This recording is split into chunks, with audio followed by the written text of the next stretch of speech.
Good evening, everyone. This is Nurse Eunice with Florida Training Academy. And in tonight's video, we're going to be discussing patients' rights. Yes, we're going to be reviewing the Patient's Bill of Rights, and we're going to complete a 50-question practice test. So this is for CNAs, for MAs, for anyone who is seeking to have more understanding of patient rights. And we'll get started in a few moments. Good evening, everybody. Hi, Hamdi, and hi, Bibian. It's good to see you here already. All right, so if this is your first time here, what we ask is that you put your name and wherever you are viewing from in the chat area. And so we'll get started now. Hi, DeAndrea, and also Berth and Peterson. Let's get started. All right, so when we speak of the Patient's Bill of Rights, what are we referring to? So the Bill of Rights is a set of principles designed to ensure that patients are treated with dignity, fairness, and respect in healthcare settings. It outlines the rights patients have regarding their care, privacy, and involvement in healthcare decisions. While specifics may vary by country or healthcare institution, the general purpose is to protect patients and foster a partnership between them and healthcare providers. Understanding the patient's Bill of Rights. So, what are they for? Number one, it helps to empower patients. Two, it protects privacy. Three, it ensures fair treatment. And four, it establishes accountability. And there are multiple Bill of Rights. I didn't want to cover everyone during this video, but what you can do as a CNA, as a healthcare provider to help support the patients is number one, educate them, clearly explain their rights during admission or care discussions. Two, be accessible, act as a resource for questions about their care or rights. Three, advocate for your patients. That's right. If you see something, say something. Speak up for patients' rights if violations are observed, and always maintain professionalism. We're going to treat all patients with dignity and respect, regardless of the circumstances. So, know your rights, how to protect your license, how to protect your patients when you provide care for them. Understand the Patient's Bill of Rights ensures quality care and trust. Both patients and staff play a crucial role in upholding these standards. And I do have to pause because Tisha passed her test, everybody. We are so proud of you, girl. Congratulations. And I know there are many others of you who have passed also. All right. And yes, Meyer Love, we're having a great day today. Thank you for asking. And so we are going to go ahead and start our quiz, but I do think that one of my slides were missing. So how do you access the Patient Bill of Rights? Number one, your facility should have those Bill of Rights. So whenever a patient is admitted, they're usually going to have this loan document. I know people just breeze through it, but you as a caregiver, you need to read those Bill of Rights. You need to understand the rights that your patients have. You can also ask your hospital administrator or your charge nurse for a copy of the Bill of Rights. And then two, you can find them online with different advocacy groups. So let us begin our practice test. Let's start. So question number one, team. Which of the following is a fundamental patient right under the Patient's Bill of Rights? A, the right to free health care. B, the right to participate in their own care decisions. C, the right to have a private room. Or D, the right to request specific medications. Patient's rights, which is an actual right that your patient would expect to have in your facility. All right, so Hamdi says B, Mel says B, Tisha says B, Bibian says B, and we'll reveal the answer in 3, 2, and yes, you all are correct. It is B. So patients have the right to be informed about their condition and make decisions regarding their care, including accepting or refusing treatments. Question 2. A patient asked to see their medical record. What is the CNA's appropriate response? A, you cannot access your medical records. B, you will need to talk to your doctor about that. C, I will notify the nurse so they can assist you. D, only your family can request your medical records. Remember, you spend more time with the patients than the nurses. So they're going to be contacting you about issues, about concerns. And as a nurse, I'm usually hearing it secondhand because they told you and then you refer it to me. So, with that being stated, the correct response for question number 2 is, of course, C. I will notify the nurse so they can assist you. So patients have the right to assist their to access their medical records. CNA should notify the nurse or proper personnel to ensure the request is handled properly. Question number 3. A patient refuses to eat a meal provided by the facility. What right does this action reflect? Is it the right to privacy, informed consent, the right to refuse treatment, or the right to a safe environment? Again, there are so many rights. So at the end of this video, I hope that you just make it your business to find the time to look at the full list of the patient's Bill of Rights. We're not going to cover them all in this one video. All right, so team, let's reveal the answer in 3, 2, and looks like everybody has C. And bravo, you guys and gals, it is C. They have the right to refuse treatment. So patients have the right to refuse any treatment, including food or medication, even if it is against medical advice. Question 4. A CNA overhears staff discussing a patient's diagnosis in the elevator. What right is being violated? And I'll give you a few moments to read through these. Is it A, the right to refuse treatment? B, the right to financial transparency? C, the right to informed consent? Or D, the right to confidentiality?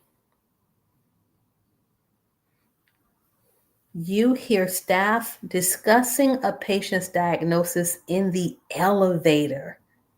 Oh, wow. So if you chose 3, 2, and yes, the right to confidentiality has been violated. So patient information must remain private and should not be discussed in public spaces where others may overhear.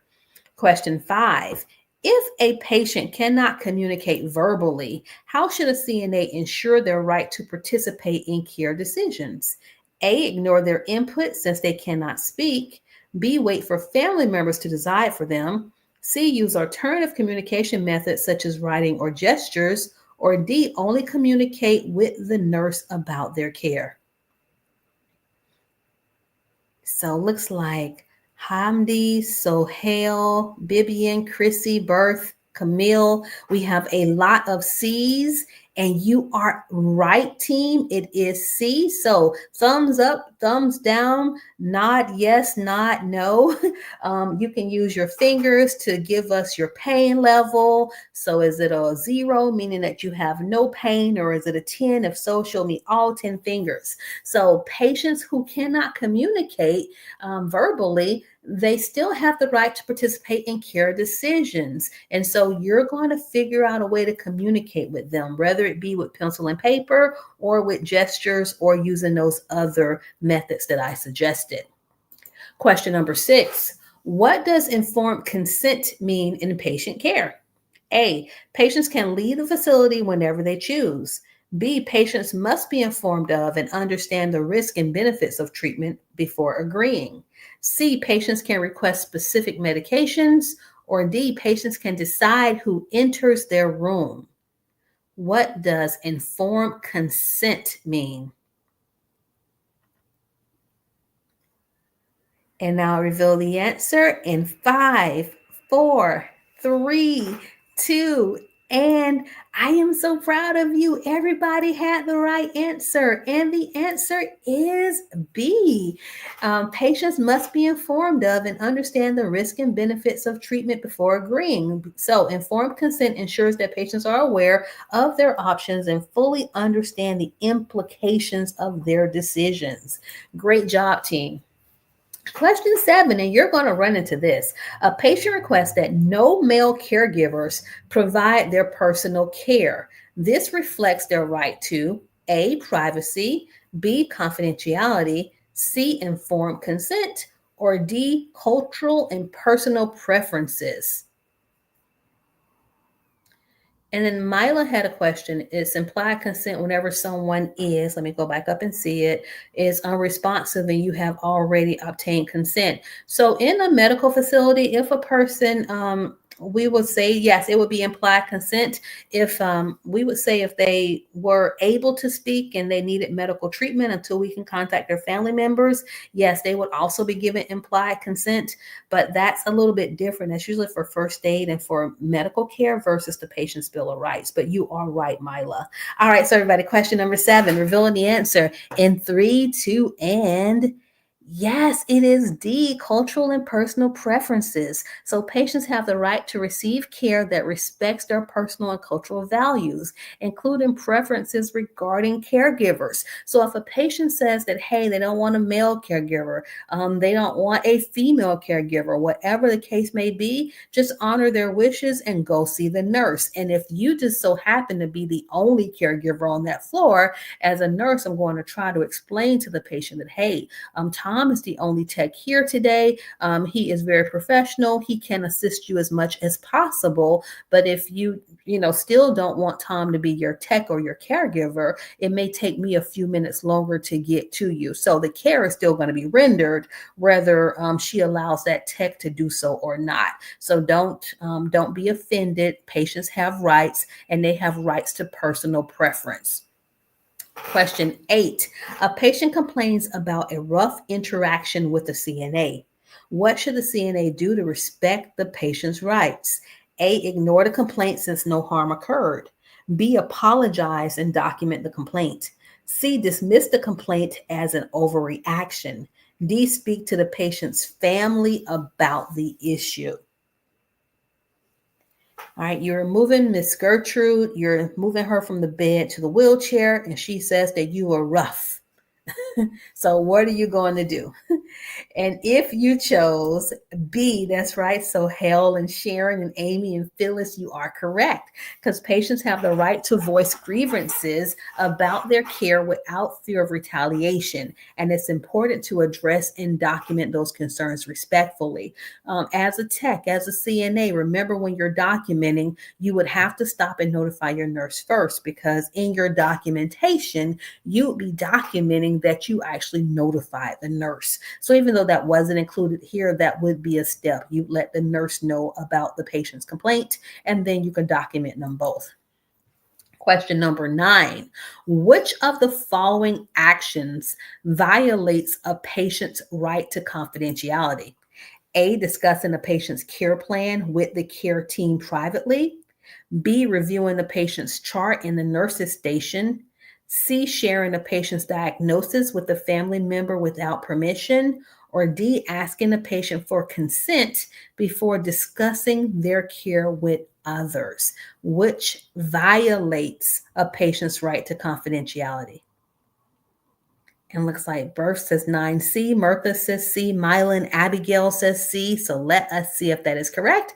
And you are right. Great job. So patient information can only be shared with others if the patient gives explicit consent, unless legally required otherwise. So something that I want you to be mindful of is that even if that patient is married, and that spouse comes in and asks you questions about that patient's care, you cannot give that spouse any information unless they have like the confidentiality code, unless the patient has given you permission to speak to that spouse, because they could be estranged. They may not be a couple any longer, even though they're still married on paper. So confidentiality laws still apply even when you're dealing with a patient spouse.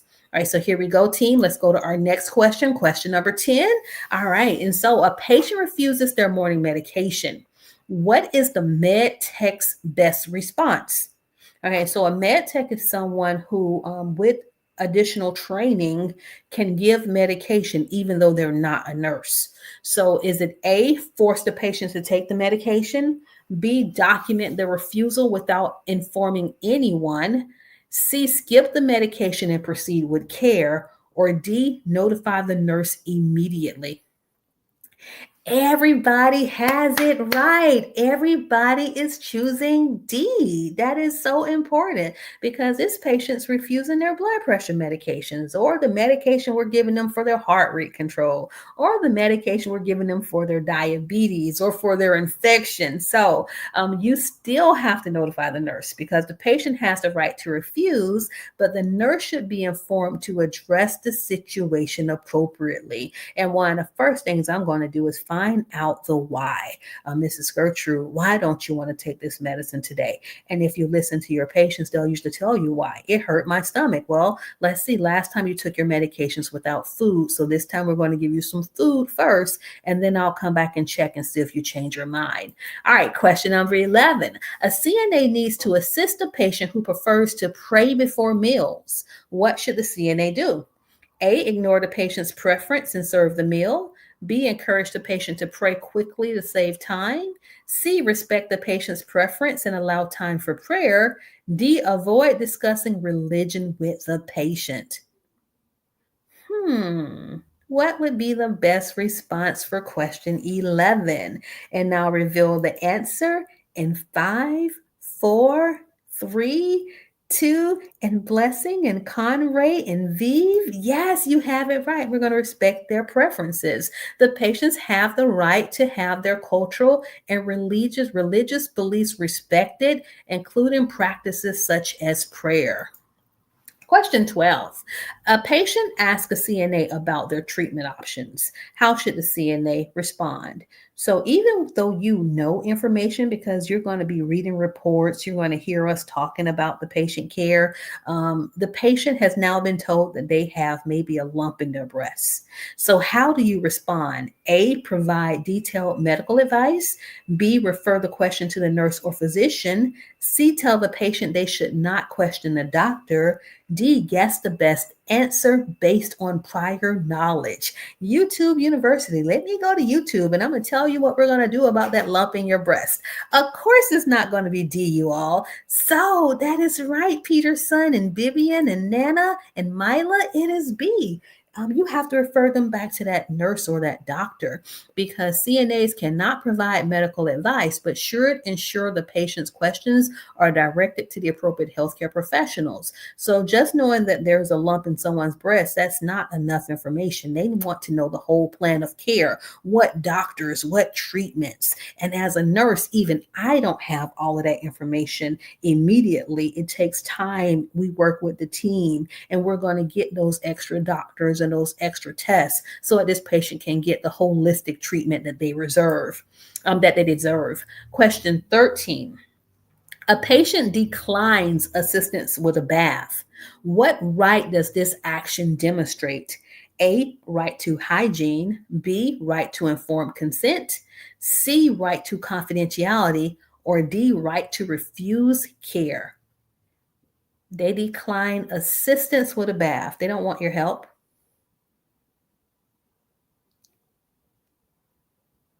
And Mel and Geraldine and Antonine and Phyllis. Yes, you all are correct. It is D, right to refuse care. Again, patients have the right to refuse any aspect of care, even if it affects their hygiene. Question 14. What is the role of a CNA when a patient asks to leave the facility against medical advice? And we call that AMA. All right, so Mrs. Gertrude is upset. She hates it here. She says, I'm leaving right now. What do? A, notify the nurse. B, restrain the patient to prevent them from leaving. C, advise the patient that insurance will not cover their care. D, attempt to convince them to stay.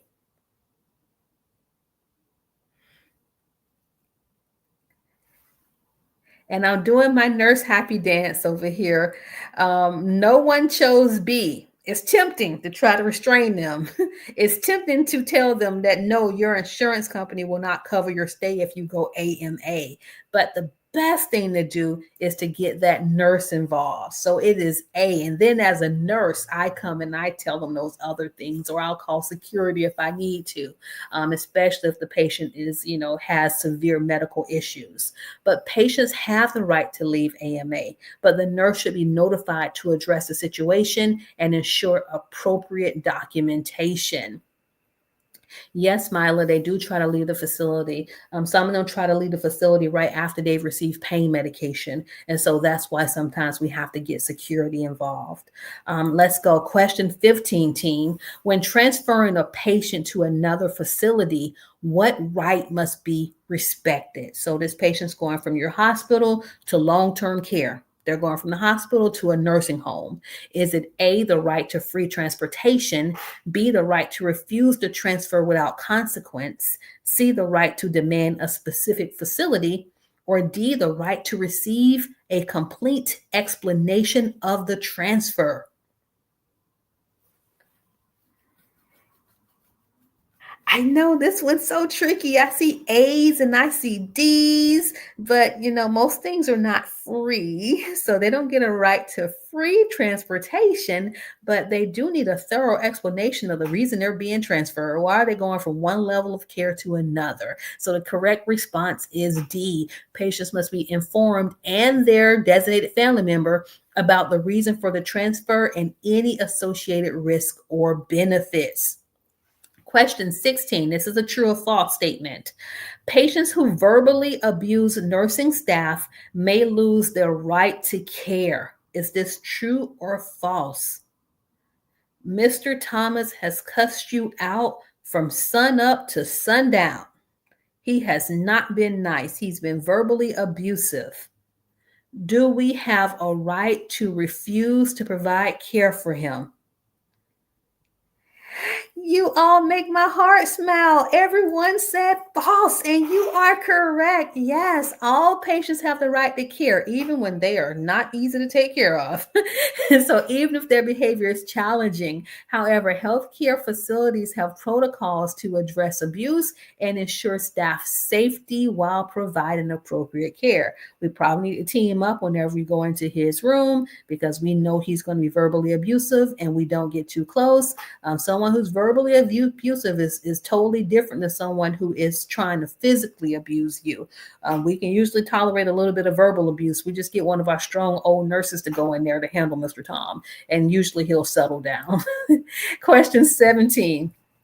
A patient has an advance directive stating that they do not want CPR. What should the CNA do if the patient's codes? A, immediately perform CPR. B, look for a DNR order. C, notify the nurse to follow protocol. Or D, confirm with the family before taking action.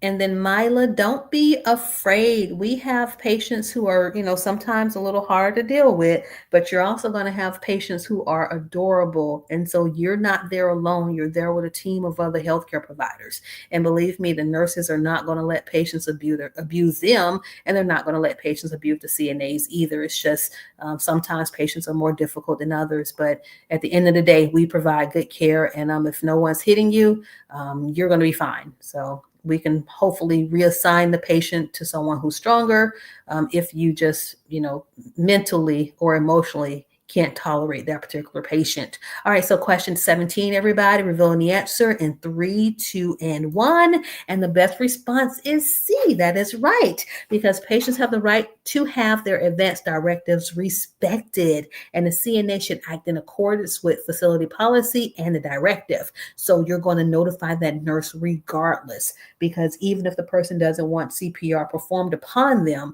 that nurse should have that order. She should have something in writing that the doctor and the patient and a family member, if available, has already signed, and the nurse will then direct you further as to what to do. Sometimes a patient can rescind a DNR order. So that's why we just don't want you to not perform CPR or to perform CPR. But your job as a caregiver is to always, whenever you are getting your reports on your patients, is to ask about every patient's code status. All right, question 18. And that means whether or not they will have CPR performed on them or not. So question 18, which of the following actions promotes a patient's right to dignity? A, knocking before entering their room. B, calling the patient by their diagnosis instead of their name. Oh yeah, there's Mrs. Diarrhea. That's mean. C, discussing personal matters loudly in front of others. Or D, ignoring the patient's preferences. Which action promotes a patient's right to dignity? And let's see how many correct answers we have. We have a lot of correct answers. So that's right. It is A. We're going to knock before we enter a patient's room. Question number 19. A patient feels that they are being treated unfairly due to their age. What right might this violate? A right to informed consent.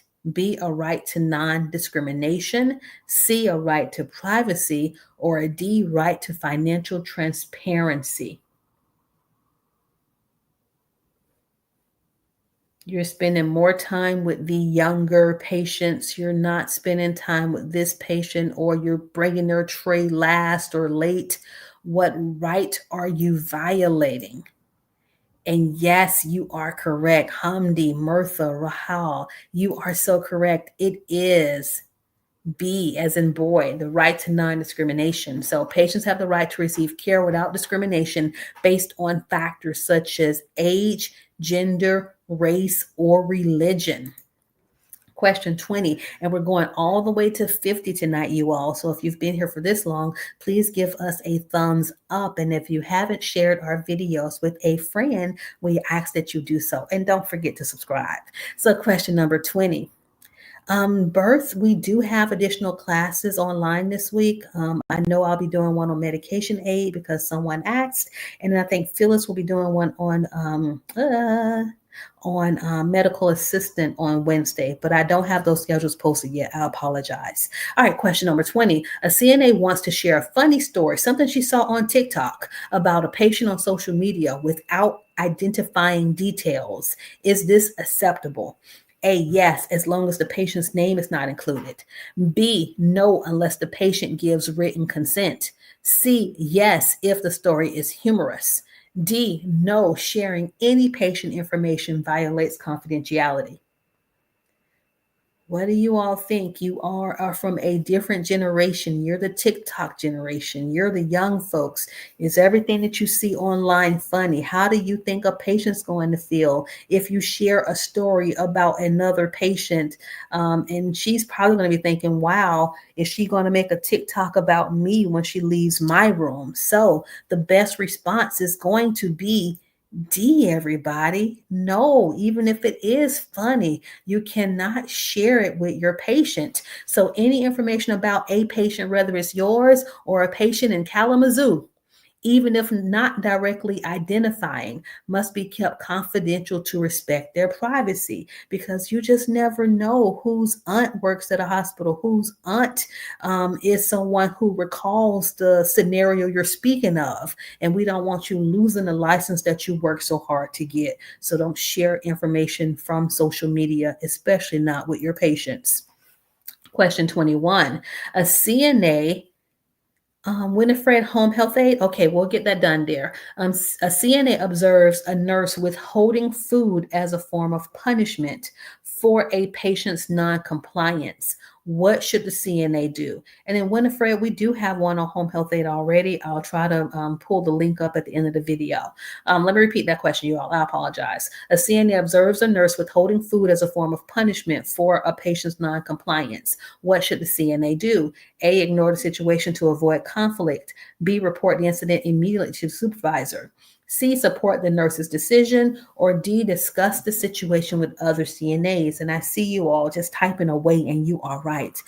We do not punish our patients. They are not our kids. So we are going to do B. We're going to report that incident immediately, because the patients have rights to be treated with respect and dignity, and withholding food as punishment is abusive and must be reported immediately. Something that we don't consider, let's say we have a patient who's incontinent, a patient who wets themselves at nighttime. Sometimes if you're a parent, you would not give your child water after a certain time of the day. So it's like, hey, at 6 o'clock, you can't have any more water. Well, that is your child. If you do that to one of your patients in the facility, that is considered neglect. If the doctor has not prescribed a fluid restriction, you cannot create one on your own just because this patient is urinating on themselves. So things that we don't think about, even withholding fluids after a certain hour, could be seen viewed as punishment, and you could be violating your patient's rights. Question 22, which document outlines a patient's rights in most healthcare facilities? This should be an easy one. Is it A, the CNA Code of Ethics, B, the Nurse Practice Act, C, the Patient's Bill of Rights, or D, HIPAA guidelines?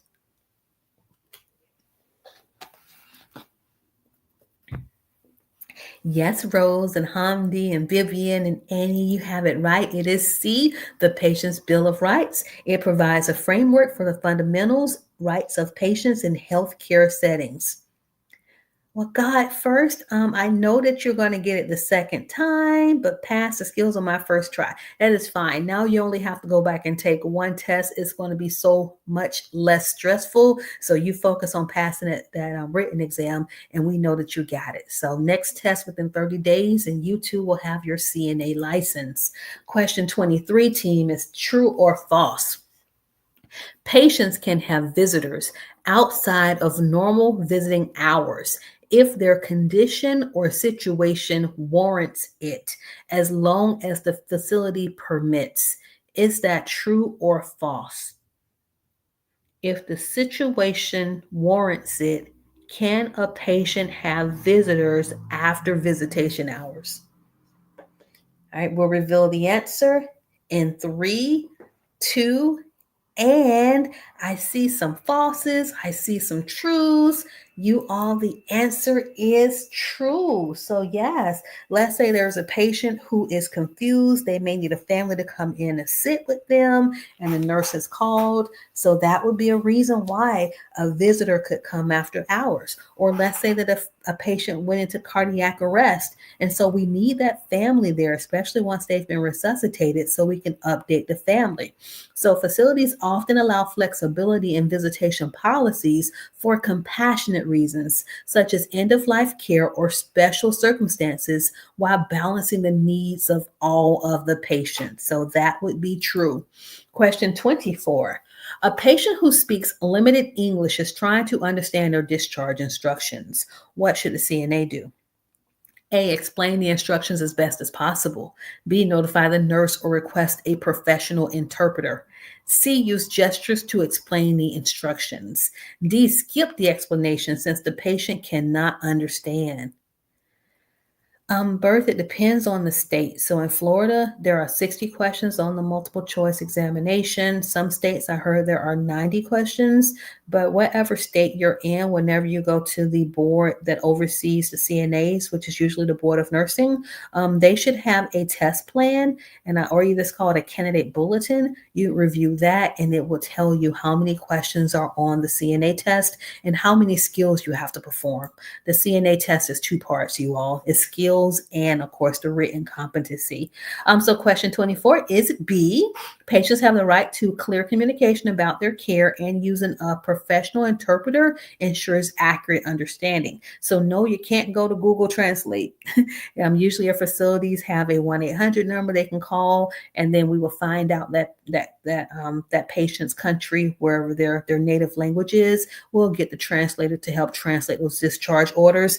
Discharge instructions are so important. We just can't leave you trying to do, gestures when we're talking about fall safety. So it needs to be interpreted word for word, which is why we don't usually allow family members to interpret important things, because family members may not say everything that the doctor or the nurse said. Question 25, another true or false one, team. Patients who smoke have the right to smoke while receiving oxygen therapy if they request it. Is that true or false? Patients who smoke have the right to smoke while receiving oxygen therapy if they request it. True or false? I'm seeing false in big, bold letters. You are absolutely correct. It is false, because smoking near oxygen is a severe fire hazard and is strictly prohibited even if the patient wishes to smoke. Alternative options such as nicotine replacement therapy, aka nicotine patches, some gum, can be discussed. So if your patient's like, hey, I want to smoke, of course, we know that you can't give medications. You'll call that nurse in there, and then I'll talk to the patient, call the doctor, and try to get them some type of nicotine replacement so that they won't try to smoke in our facility, especially when we have oxygen around. Question 26. What is the best way to ensure a patient's right to privacy during a bed bath? Is it A, leave the patient exposed during the bath for efficiency? B, perform the bath quickly without closing the door? C, allow visitors to stay in the room during the procedure? Or D, close the door and curtain and explain the procedure beforehand? And I thank you all for helping each other. I see that you all are letting letting the other viewers know how many questions are on their test. So depending on what state. So thank you, thank you, thank you. All right. So, and then the questions that I answer or on my video, unless I specifically say, hey, this is for Florida, they are good nationally.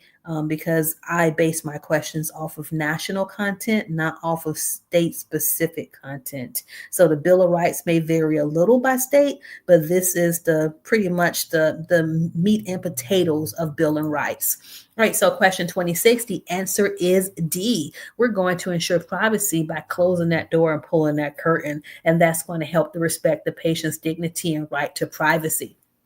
Question 27, patients have, this is true or false, patients have the right to express their sexuality and engage in consensual relationships within healthcare facilities, as long as it does not interfere with their care or the care of others. Is that true or false? Can your patients engage in sexual activities? And Carolyn says, true. So Rachel and Annie, it is true. Your patients can be adults and do adult things. So patients maintain their rights to express their sexuality, but healthcare facilities may have policies to ensure safety, privacies, and care standards that are that must be upheld, which is why as a caregiver, we're always knocking. And there are times when there are not two consenting adults. If you're working on an Alzheimer's unit per se, those are not consenting adults. They have cognitive issues. So no, they cannot have sex. But yes, a husband could literally have sex with his wife in his room that he's paying all that money for while he's recuperating. As a caregiver, you're going to knock. And if they don't say come in, you don't come in. All right. So question number 28. Which action supports a patient's right to informed consent?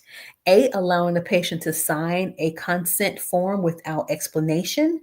B, requiring family members to consent on the patient's behalf.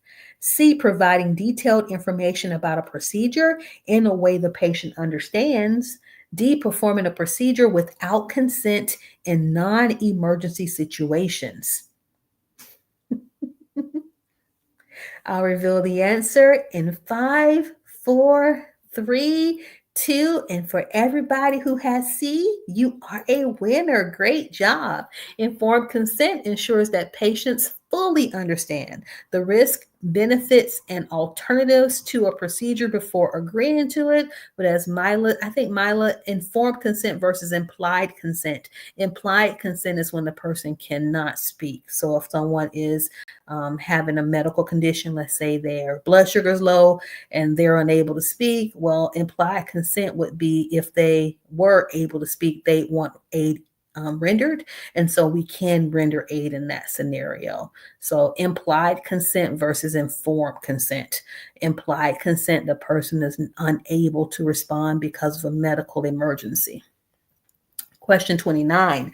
A CNA witnesses a family member pressuring a patient to accept treatment they do not want. What should the CNA do? A, support the family member's request. B, inform the nurse about the situation. C, convince the patient to comply with the family's wishes. D, avoid getting involved. Yep, above my pay grade. This is too much. I can't believe they're trying to force her to get an IV. She doesn't want an IV. She's telling you she doesn't want an IV. So, what do you do as a CNA? If you chose yes, Connery, yes, God first, B, inform the nurse, you are correct because patients have the right to make their own decisions regarding treatment without undue pressure from others. Question number 30, true or false? Patients have the right to refuse life saving treatments, even if healthcare providers believe it is not in their best interest. So, we just talked about the patient who refused an IV. Now, I'm telling her she needs this IV because she needs IV fluid, she needs a blood transfusion. Does she have the right to refuse? True or false? Yes, Sharon and Vivian and Annie and God first. Yes, she has the right to refuse. So it is true. Patients have the right to make decisions about their care, including the refusal of life-saving treatments as part of their autonomy. Providers must respect this decision, even if they disagree, after ensuring the patient fully understands the consequences. Question 31. A patient has a language barrier and cannot express their pain effectively. What should you do as a CNA? A, assume the patient is not in pain. B, provide care without addressing the pain. C, ignore the patient's discomfort. Or D, use a pain scale or picture chart to communicate.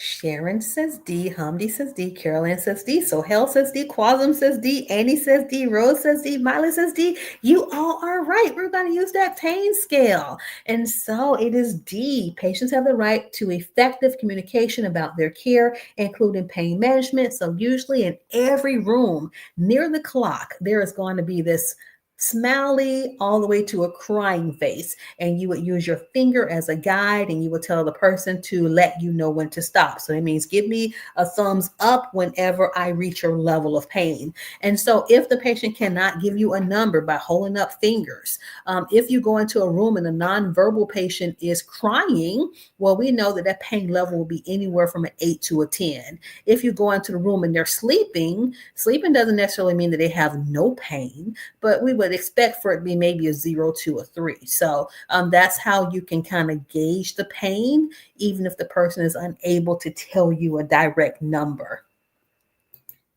Question 32.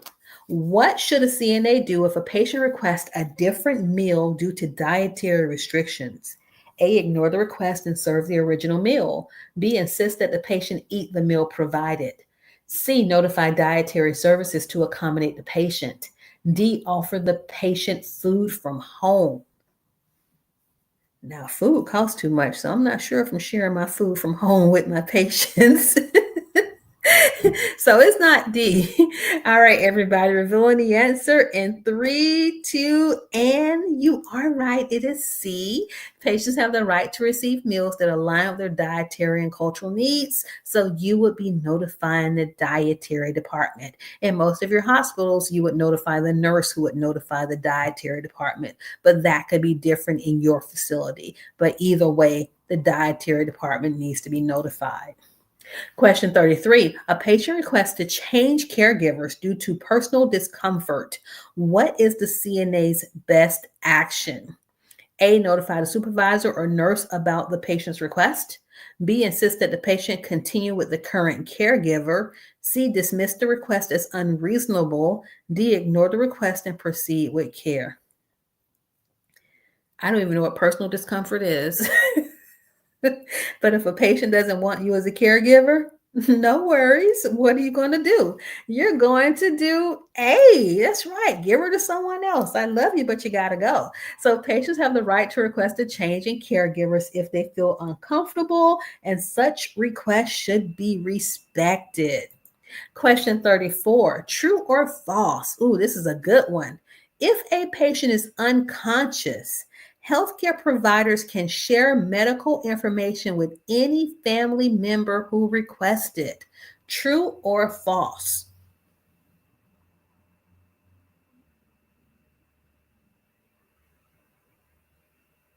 All right, I'll wait for about 10 responses to come through. So far, we have 3. We now have 7. Let's see if we get a few more. We have 10, and everybody gave the same response. It is false. That is right. So even if a patient is unconscious, confidentiality laws such as HIPAA restrict sharing medical information unless the family member is a legally designated healthcare proxy or power of attorney. Question 35. CNAs assigned to a patient who has a do not resuscitate DNR order. What does this mean? A, the patient should not receive any medical care. B, the patient refuses all treatments. C, no CPR or resuscitative measure should be taken if the patient stops breathing. Or D, the patient cannot request pain medication. What does a DNR order entail? You all are so smart. You're so excellent. Great caregivers. It is C. So it's not that we're going to withhold care. We're still going to turn them. We're going to clean them. We're going to feed them if they can eat something. But if their heart should stop, if they should stop breathing, a DNA order specifies how much, what type of resuscitative efforts we can actually perform. And for many patients with a DNR order, that would include not performing CPR and not putting them on a vent or intubating them. So a DNR order can be very detailed. Again, anytime you have a patient, you're doing your assignment, you're taking your notes on your patients, you need to also be mindful of their code statuses, just not their diagnoses. Question 36, true or false? A healthcare provider must comply with a police officer's request to draw blood from an unconscious patient involved in a suspected drug driving accident, even if the officer does not have a warrant. Is that true or false? And then Myla, no, it's not hard to not perform CPR on someone. If someone has terminal cancer, performing CPR is quite traumatic. And if we are performing chest compressions appropriately, we could crack a rib. The bone could lacerate a liver. They could end up intubated with a chest tube. And so actually allowing people to pass with dignity without all those heroics is actually, I want to honor the patient's wishes. So you hold their hand, you be with them in the moment. But what's sad is seeing all that done on a patient who then later expires. So sometimes, we can't save everybody. And this patient has decided that they don't want CPR performed on them. And we want to honor those wishes. So everybody, is question 36 true or false? And you got it right. It is false. Rationale. Patients, including those who are unconscious, still have a right to privacy and protection under the Fourth Amendment. Without a warrant, consent, or I can't even pronounce that word, or a special circumstance, healthcare providers should not comply with law enforcement requests for blood draws. The provider should refer the officer to hospital legal counsel or the supervising physician to handle the situation appropriately. There was a huge case a few years back where the police officer arrested a nurse because she would not draw blood on this patient without consent. And she sued and she won. So if that were to happen to you, once you are a nurse, you refer it to your supervisors, to the hospital staff, to those above you. But without a warrant, we are still expected to protect the patient's privacy. And we're just not going to go draw a random blood sample and give it to a police officer who does not have any type of warrant or a order from a judge. All right, so question 37. A patient wants to involve a family member in their care plan discussions. What is the CNA's role? A, inform the patient that the family cannot be involved. B, ensure the nurse includes the family member in discussions if permitted by the patient. C, refuse to share information with the family member. Or D, let the patient manage the situation on their own. Carolyn, yeah, she got the money, but that was, imagine being arrested for protecting a patient. That was horrible. All right, so I see so many correct answers, and you all are right. It is B. Patients have the right to involve family members. So you as a CNA, you hear your patient talking. Hey, I know my doctor's going to be coming in soon. I really want my daughter to be included in this conversation. When you're out in the hall, you can let the nurse know that, hey, whenever Dr. Lucas comes, Mrs. Miller wants her daughter to be included. And it's just keeping that closed loop communication so everybody knows what to expect. Opposite, reversely, you do the same thing if a patient's like, hey, I don't want my daughter to know what's going on, because some patients will say that. And so you would go back and notify the nurse so that we're not discussing patient care, patient pertinent information in front of the family members that the patient doesn't want to hear that information. Question number 38. Let's see. A CNA notices a patient does not have access to their call light. What should the CNA do? A, ignore the issue and continue with other tasks. B, tell the patient to call out loudly if they need help. C, report it to the maintenance team. D, ensure the call light is within reach immediately.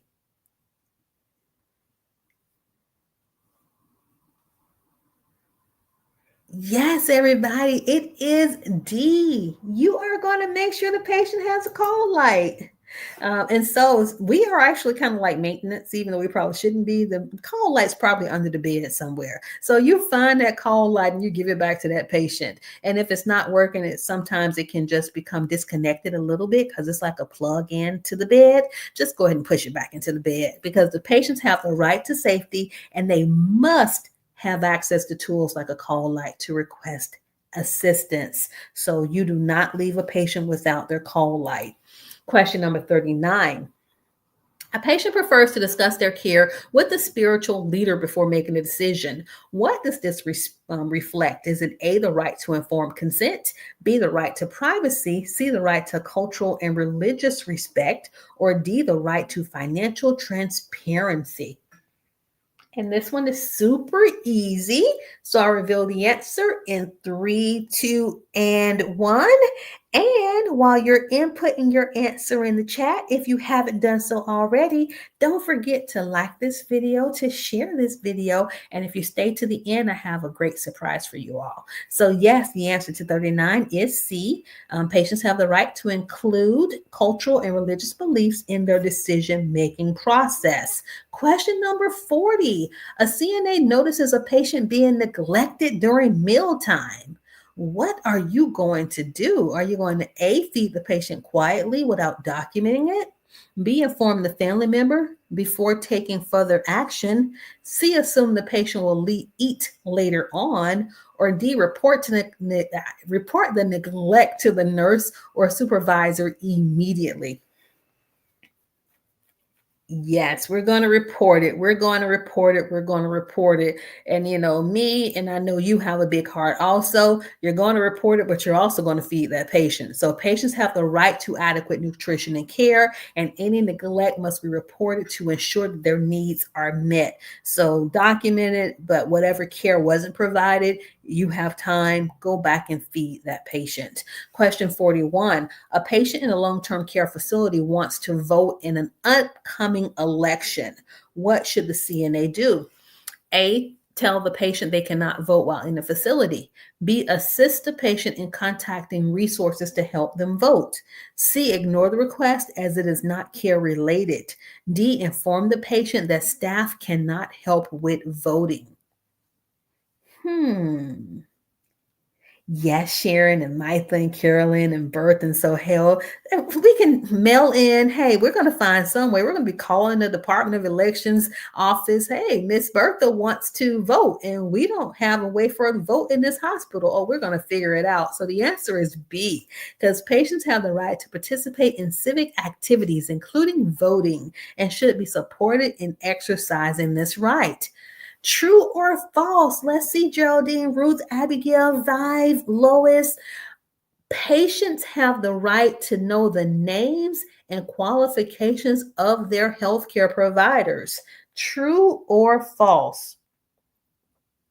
And now revealing this answer in 3, 2, And you are absolutely correct, which is why whenever you're taking your CNA test, we always start with knocking on the door, and then your resident, your actor, is going to say come in, and now you get to introduce yourself, including your name and your title. Hello, my name is Eunice. I am your CNA today, and I am here to take your blood pressure. Then you have to get their permission. Is it okay? And once they say it's okay, you beeline and go wash your hands. Well, let me go wash my hands before I begin care. And so I need to redo some of our clinical skills video, but we have an entire playlist on clinical skills videos, some of which we go from all the way from beginning to the end. But when you're taking your test, practice your introduction, practice that whole part. And in the patient's world, yes, they have to know your name and your title, because we don't want them thinking that they're talking to the nurse and telling the nurse about their pain and being mad at the nurse because the nurse hasn't brought a pain pill, when the entire time that patient's been talking to a CNA who cannot provide pain medications. All right, question number 43. True or false? Patients have the right to confidentiality of their medical information, even if family members request details without their consent. True or false? Revealing the answer in 3, 2, and you are right. It is true. Protecting patient confidentiality is a fundamental part of patients' rights. Information can only be shared with others if the patient provides consent or in specific legal situations, such as someone who has a healthcare proxy or power of attorney. Question 44. A patient complains that their personal belongings have been moved without permission. What right has been violated? Is it the right to privacy, dignity, the right to personal property, or the right to confidentiality? So many rights, but I'm happy that you all are here because it shows me that you care about your patients' rights. You want to make sure that you actually get it right and that you're not doing anything to violate your patients or to reduce their freedom. You want them to enjoy their stay in the hospital, or when they're in your nursing homes, we don't call them patients, they are residents because they reside there. So you want them comfortable in their place, in their home. So yes, they have a right to personal property. Stop moving their stuff around. So patients have the right to have their personal belongings respected and not moved or handled without permission. Question 45. A patient feels their pain is not being managed adequately. What should the CNA do? And for this one, you all, we're going straight to the answer because we know that that would be something that is above your pay grade. The patient's pain is not being managed. So we are going to do D. We're going to notify that nurse. And yes, you can try to do different techniques such as reposition them, give them maybe a cold compress or a warm compress. But at the end of the day, the best thing to do is to get that nurse in the room. Question 46. A non-English speaking patient is given consent forms in a language they do not understand. What right is being compromised? Is it the right to privacy, the right to informed consent, the right to cultural respect, or the right to confidentiality? And let's see, I know you can't see me tonight, but I'm doing my crazy nurse happy dance because you all make me so proud. And yes, revealing the answer in 3, 2, and it is B. So I see a lot of C's, but it was B, the right to informed consent. So C, cultural respect. This one has less to do with her culture and more to do with the fact that we have given her consent forms that she can't read. So that means that if she signed, she wasn't informed before signing. So we actually violated her right to informed consent. We either have to get some forms in her language or we need to go ahead and call a translator because patients must understand the information provided to make informed decisions. Consent forms should be translated or explained in their language. And thank you, Mila. Question 47. A patient in hospice care refuses food and water. What is the appropriate CNA action? A, force the patient to eat and drink. B, provide food covertly to avoid conflict. That means you're doing it kind of like secretly. C, respect the patient's decision and inform the nurse. Or D, discuss the refusal with the patient's family. And remember, whenever someone's at the end of life, this person's in hospice, their appetite usually decreases. So, what is the best response? And God first, and Darlene, Elizabeth, and Abigail, and Mac, Do, and Geraldine, and Keisha, you are correct. We're going to respect the patient's wishes and then notify the nurse, because patients in hospice care have the right to refuse food and hydration as part of their end of life care choices. Remember, they're not as hungry. Their organs are failing. They're not going to drink as much. So that could also be part of the death process. Question number 48. A CNA notices a patient wearing clothing that may cause a safety hazard. What should you do? A, remove the clothing without the patient's consent. B, ignore the issue and avoid upsetting the patient. C, explain the concern to the patient and offer a safer option. D, notify the family to bring alternative clothing. So let's say a safety hazard could be somebody who has on a long robe that is dragging on the ground.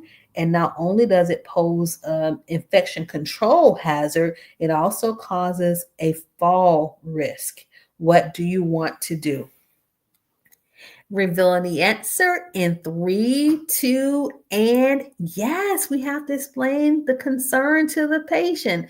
Mrs. Dorothy, that is really long. I don't want you falling over it. Here, if you're cold, let me get you a nice warm blanket, but we have to remove this. Maybe we'll give it to your daughter so she can alter it and just, sew the seam, make another hem so it's not dragging on the floor. So patients have the right to make informed consents about their safety, and concerns should be communicated respectfully. We don't want our patients falling. Question number 49. A patient in a shared room requests privacy during a phone call. What do you do as the CNA? A, deny the request due to the shared space. B, allow the patient to use the staff lounge for privacy. C, ensure the curtain is drawn and the door is closed if possible. D, ignore the request as this is not a medical issue. This one's tough. What do you do? And everybody got it right. I see you, Winnie and Hamdi and Kelly and Rose and Marjorie and Micah. Yes, we're not going to let them use the phone in the staff room ever. So it is C. You're going to make sure that you close the door, the curtain, so she doesn't have as much privacy as she'd like because she's not in a private room, but at least people in the hall won't be able to hear the conversation.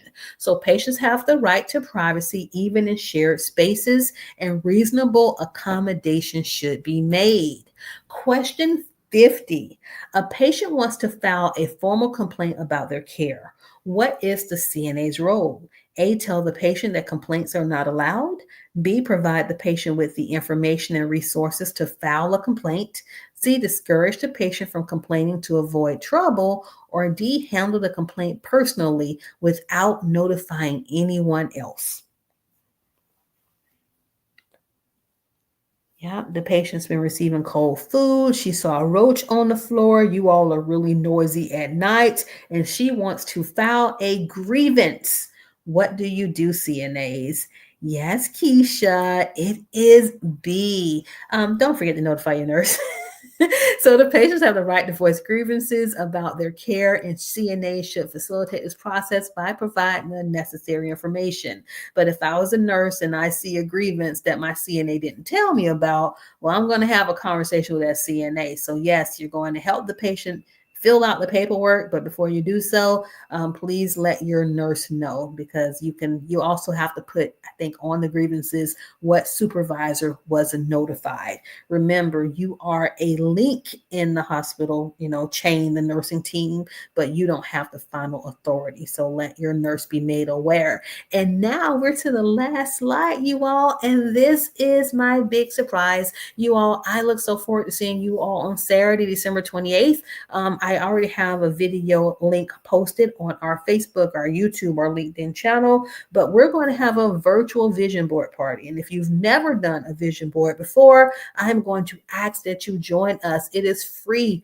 We're going to have people from all over the world online, and we're going to write those visions. So whether your vision is to pass your CNA test, to start nursing school, to get married, to lose weight, to become debt free, to have better health, better wealth, I want you to join us live on YouTube, LinkedIn, Facebook, wherever you're watching us from right now. And so again, it is free of charge. We have a supply list whenever you click on the video link, and I hope to see you there. And I will try my best to be back on Tuesday with another CNA exam prep review. I miss you all. I appreciate you all. And until I see you in the next video, have a good night, everybody. Bye.